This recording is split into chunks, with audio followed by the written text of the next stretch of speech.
போராடி போராடி நான் செய்வேன்.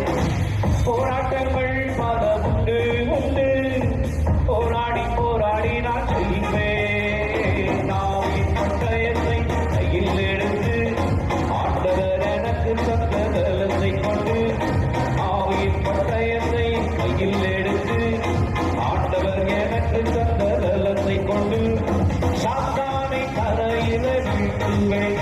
அவன் தலையை நான் அகட் பண்ணி நசுக்குவேன். சாத்தானை தரையில வீழ்த்துவேன். அவன் தலையை நான் அகட் பண்ணி நசுக்குவேன்.